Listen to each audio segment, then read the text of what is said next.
আসসালামু আলাইকুম। আজকে আমরা বলবো হচ্ছে গাড়ি যদি স্টার্ট না হয় হঠাৎ করে, রাস্তা চলতেছেন আপনি হঠাৎ করে স্টার্ট না হয় তাহলে আমরা কি করব? আসেন দেখাই।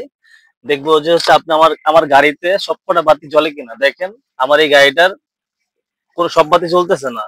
শুধু মোবিলের বাতি আর হচ্ছে এই তো এতটুকুই জ্বলে আছে।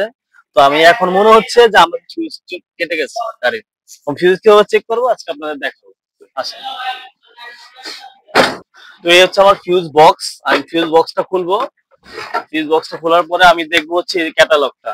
আমার ক্যাটালগটা ঠিক এভাবে থাকবে যে বক্স আর প্লাস এইভাবে থাকবে আর কি। তো এদিকের হচ্ছে আপনার যে ফিউজটা দেখবেন যে এই ফিউজটা, হ্যাঁ, এই ফিউজ হয়তো কেটে গেছে।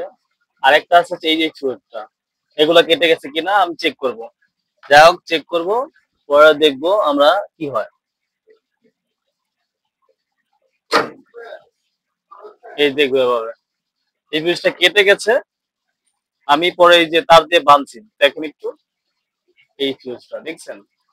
তো তারপরে ফিউজটা লাগানোর পরে যা হবে আপনাদের দেখাচ্ছি। ফিউজটা কেটে গেছে, আমি এই তারটা দিয়ে লাগাবো, হ্যাঁ, আপনাদের দেখাচ্ছি।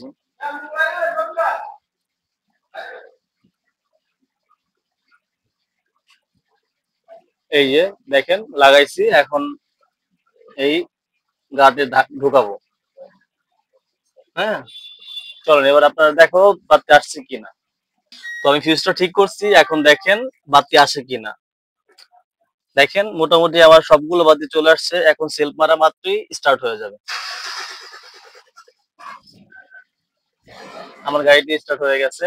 তো এই হচ্ছে একদম মানে হচ্ছে আপনার পার্মানেন্ট সলিউশন, যে হঠাৎ করে স্টার্ট বন্ধ হয়ে গেলে কি করব, শর্টকাটে কিভাবে গাড়িটা আমি স্টার্ট করবো সেটা দেখালাম।